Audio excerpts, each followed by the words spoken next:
Welcome back, Soulful Society, to Soulful of Wellness, the multi-generational podcast brought to you by two functional imperfectionists and certified coaches who deliver tips to live your most authentic and balanced life. Today is a very special day because it marks our 100th episode. 100! Yo. I remember when we were thinking, oh, won't it be cool when we hit double digits? And then when we hit a dozen, and then these different landmarks. And here we are, we're triple digits, 100th episode. It's happening right now. It coincides with a very special milestone as well, 10K. I know. We're celebrating so much. All Woo! These ones and zeros. It's like a digital celebration here. It is Yes. a digital celebration. Yes. Soulful Society hit 10,000. Yes. Pop your champagne or your kombucha or a little bit of both. Side by side, not together. That'd be Yeah, yucky. no, that would be gross. Yeah. Yeah. Side by side.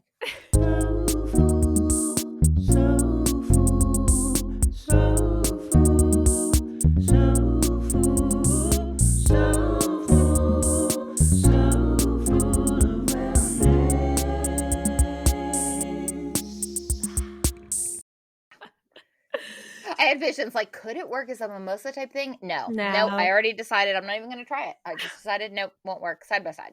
Oh, so cheers. Salud. Either way. Cheers. All right. So we have to start by saying thank you. If you're listening right now, thank you. Thank you for being a part of all this. It's an honor to get to know you, to get to know your goals, to hear your feedback. We love when you send us podcast episode ideas, but in whatever capacity you have participated, and if you've reached out to us, thank you so much. It makes it all the better. We love learning about how the podcast has impacted some portion of your wellness journey, and that is just thrilling. It is an honor to have you as a listener, to have you as a part of our community, and to say we appreciate you is just such an understatement. Could not have done this without you, and we are just excited for what So excited. year 3 of Soulful of Wellness, like season 3, is going to be about, and how the community is going to evolve. So we'll take this moment to do our ask.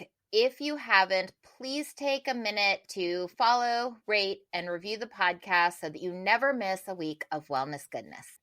So we had an episode planned for today, and we may still go with it, but we kind of just figured, why not see what comes up after recognizing 99 episodes are behind us, and this marks 100. 100. It sounds so big time. I love that. We thought, why not just take this opportunity to do a little unconventional, but still on theme, soulful episode. We're going to start by just talking about what it means to us to live soulfully.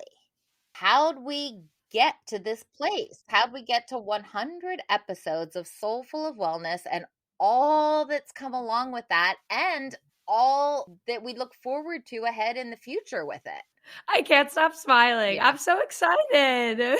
And then we just happened to hit the 10,000 mark. What was it? It was on Friday. On your my birthday, Kit. I know. On your birthday. Happy birthday to you. It was a great birthday. And that was a great birthday present.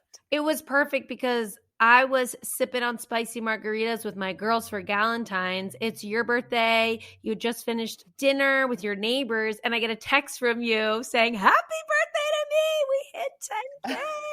And I'm like sending her a video. I run out of the room, and my girlfriends were like, what are you doing? I'm like filming myself. Like, urgent text message came in. Yeah. So how did we get here? You know, the origin of Soulful of Wellness. Right. So if you've listened to the episode we did, oh my gosh, over a year ago on the origin story of Kit and Kaelynn coming together to form Soulful of Wellness, we talked a little about the basics of meeting at Georgetown in the health and wellness coaching program and how we just clicked. And we went into a little of how our conversations and different activities we were doing. Like we had the book club that we started around wellness books, and we were doing these different things. And we thought, why not put it out to a larger audience? And how to do that? What platform to do that? And we thought, well, as neither of us knows a single thing about podcasting, let's take a That makes huge sense. risk, right? Because we're so risk adverse that I think part of it maybe was honestly just pushing ourselves out of our comfort zones and seeing what happens. Let's just see. What's the worst that could happen? It really was like a baby bird being pushed out of a nest because we had no idea what we were doing At all. The first time we got together to actually record, we had, I don't even know if we had a microphone. We had one microphone. I brought it to your house. I think we had one. I don't know if we wound up using it. We just opened that GarageBand and we're all talking. And that's you can listen to, if you go back to the beginning, the WTF is coaching. That's us in my living room talking in a room with a computer recording us. For 50 minutes. And that's when we realized, wait a second, we really respect the listener's time. We're just getting started. Let's cut this up into 2 episodes. Yes. We're like, that is way too big an ask. That's like a major chunk of people's time. But before that, like just getting started, I mean, obviously we had that episode which describes the inception, the idea of the podcast, but the actual name itself, that took a while to really hone in on, because you can't start without a name and without some cover art. So, well, it's so interesting because I was reflecting back on how some of the things took so much time and perseveration and just this one or this one, this one or this one. Well, what if we did this? Oh my God. Yeah. And then some of the things like our theme song, that was a one take. Oh yeah. That was Kaelynn's brilliant musical brother. And I don't know what you told him. I wasn't even there, but you told him the vibe of the podcast that hadn't started yet. There were no edits to that. That was the music he came back with. I fell in love with it on first listen. I love it just as much, if it's possible to love it more today. I love the way it makes me feel. That was one of the easiest, well, that was probably the single easiest part of putting this whole thing together, was that music. And it was the one thing we outsourced. Okay, there's a message there. Think about that. Yeah, the rest of it we did completely on our own, completely blind. We had no idea what we were doing. Neither of us had taken any sort of audio or visual engineering class. We just knew the subject matter. Yes. We knew what we wanted to accomplish. We basically got together and said, we think everything we've learned at Georgetown and over our lives and our soul's missions deserve to be shared in case that could help one person, let alone all of you listening. So that's really where that came from. But Nick really picked up on the vibe. Oh, he nailed it. He nailed it first try. Yeah. Nailed it. Well, thank God one part of it was easy, because we are still, as we're recording this today, not settled on the new cover art. We're down to what, a final 4? Final 4, yep. But we haven't picked. It's so hard to commit when you have to pick one and only one of something that is such a pivotal part. But when you all listen to this, we'll have picked it, because it'll come with new cover art. It'll be there. We'll know which one we Let us know went what with. you think. Gosh, I wish everything could be as easy as the song. I think that's where the imperfectionist in the Soulful Society was born, because the two of us realized we have a lot in common and a lot of things that make us different, which are both beautiful, right? And we realized this idea of perfectionism was so poignant in our lives. I had always seen perfectionism dressed up as this type A, we'll give it a gender, woman who just needs everything to be perfect and in order, not realizing that it can be things like, oh, we've created too many options here, or like, we love it all, or our creativity can't be in a box. Indecision, right? It was just like indecision. And we had to force ourselves and push ourselves, make a decision, land on something. Yeah. And there were times where we said, we're going with this. It's not perfect. And we could spend the next year or 10 years trying to make it perfect, but we want to put out a podcast. So we're not going to do that. We're just going to go with this. And one example is our original cover art, which is fine.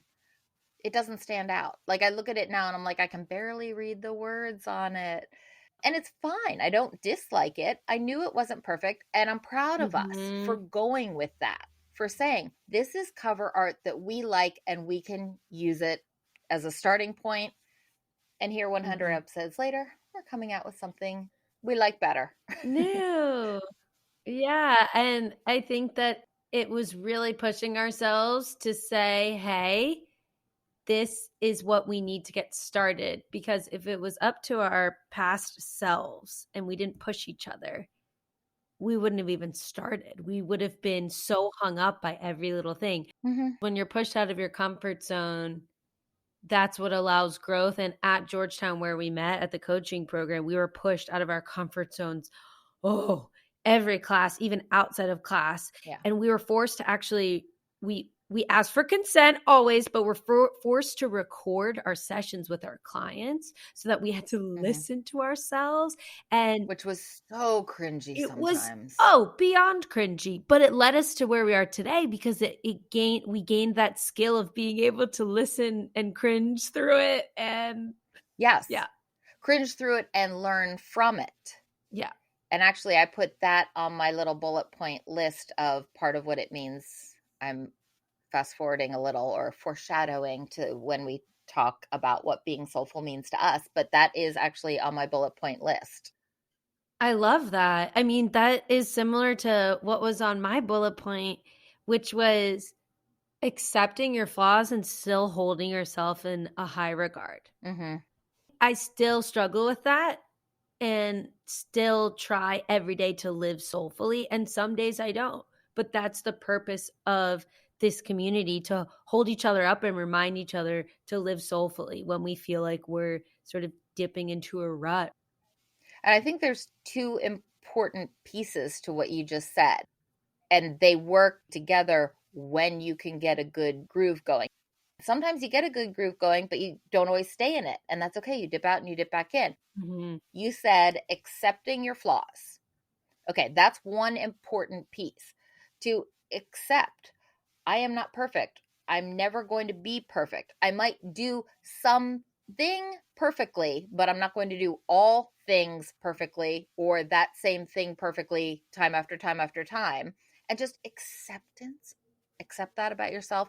And then, while the second part, still holding yourself in high regard, still respecting yourself and feeling good about your imperfect self. And then when you put those two together and you can get a groove going where you're doing both together, that's, I agree, to me, when I'm living soulfully. And it's a feeling, and you know it when you feel it, kind of like art, you know it when you see it. Yeah. Living soulfully, you know it when you feel it, and it feels good. Oh, yeah. I also can tell when I'm not feeling soulfully and how bad that feels in order to help me pivot and recognize. Again, it's that level of awareness, like, ooh, something's been off for a minute. I don't think I'm living soulfully. And like, what does that mean, right? I think it means living authentically to yourself by being true to yourself and discovering more about yourself on the regular. It's living in your joy. It's finding your passions, discovering, uncovering, letting go of things that don't serve you, and sort of leaning into what genuinely brings you joy and then doing those things, like experiences, things, people. Honestly, I forgot about joy as part of the wellness wheel. I kind of took it for granted for a while there. And that's what, to me, I'm like, wait, joy is living soulfully. I think children and the child in us doesn't think about joy as its own compartment of life.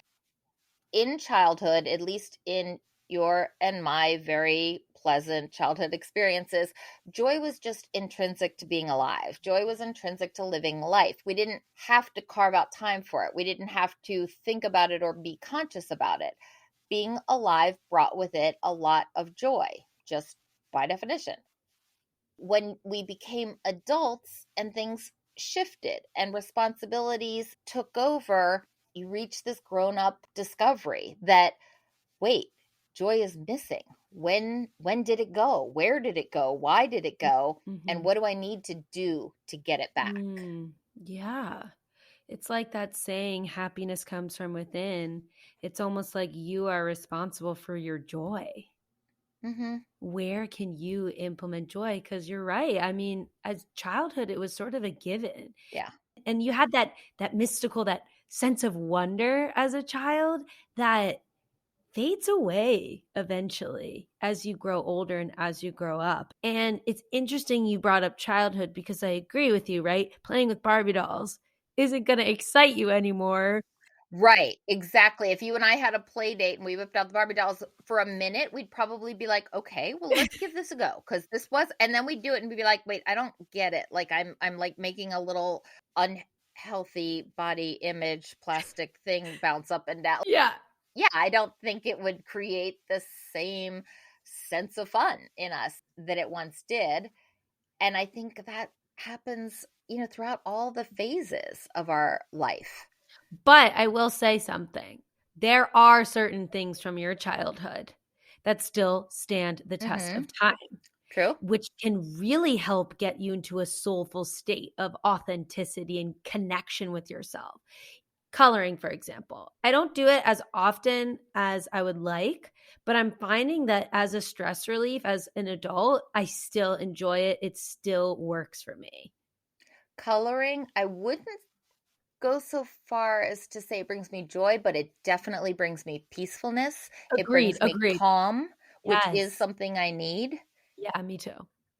So there's definitely value in that particular activity. Yeah.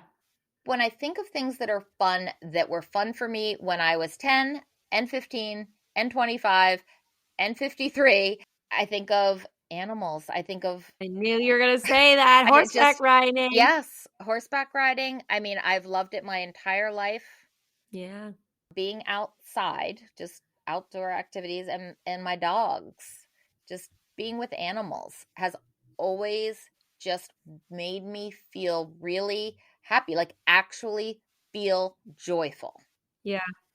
My heart feels happy when you talk about animals. Yeah. And I feel like that's when you know, right? What brings joy, what is soulful, because I feel the same way about dogs. Living soulfully. The things that just make you feel the way you wish you could always feel, and the way that you Mm. feel when things are going well.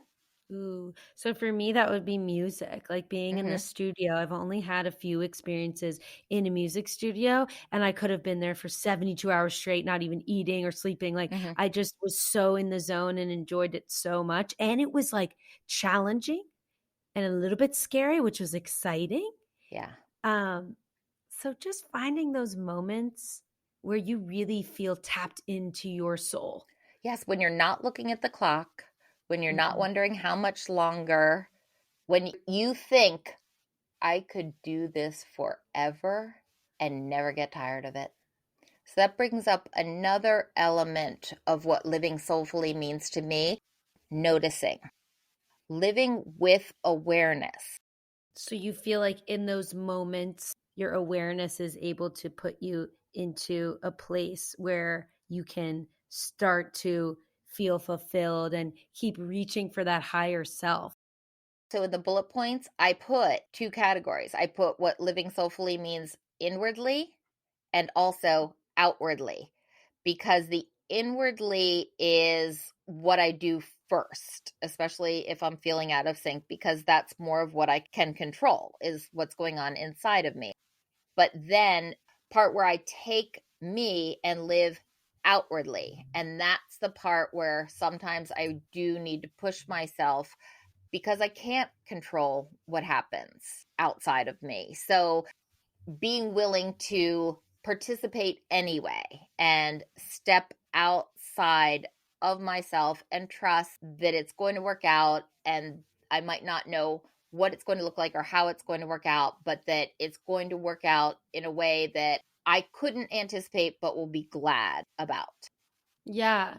I totally resonate with what you said about acceptance and self-acceptance, because remember we were on the phone, classic. I feel like it was in the summer for like hours. And I was talking to you about this concept I had of feeling insecurity around my baseline level of excitement. I'm simply an excitable person. Mm-hmm.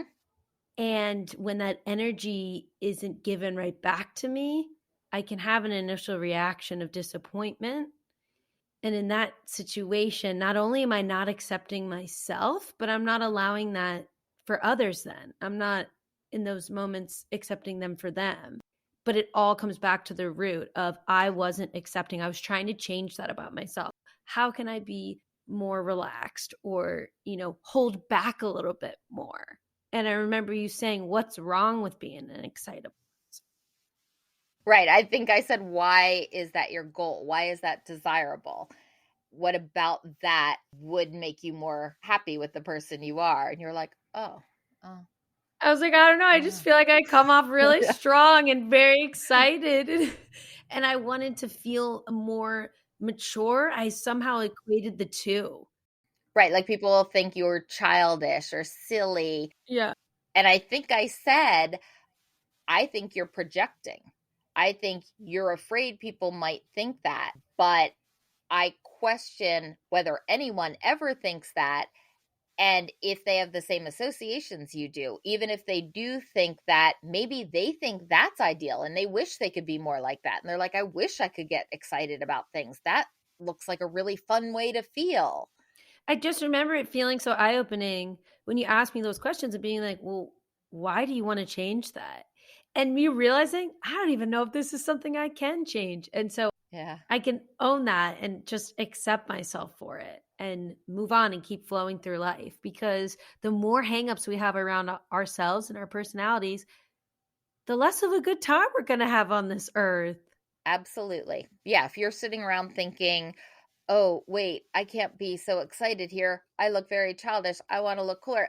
You're basically, instead of living that moment, you're analyzing the moment and playing a part. You're not, that's not living soulfully if you've cultivated a character and are trying to think, what would this character do now? I Yeah. should do that. That sounds really complicated.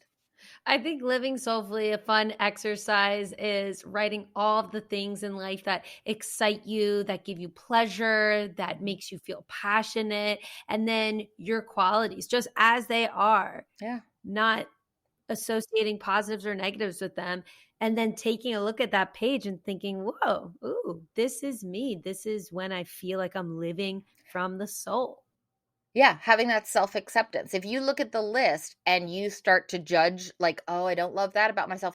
Wait, that's who I am. Yeah. Now, I can have goals and I can work on becoming a better version of myself, but don't be overly harsh. Don't be overly critical. Mm-hmm. That doesn't help you change. Don't beat yourself up, even about the mistakes you make. Acknowledge them, learn from them, grow from them, try not to repeat them. Or when you do repeat them, catch yourself sooner. Don't let it go so far. You will make new mistakes. You don't need to make all the old mistakes over again, and just move on from it. Yeah. I guess be realistic in your self-criticism. I can be very heavy-handed when criticizing myself.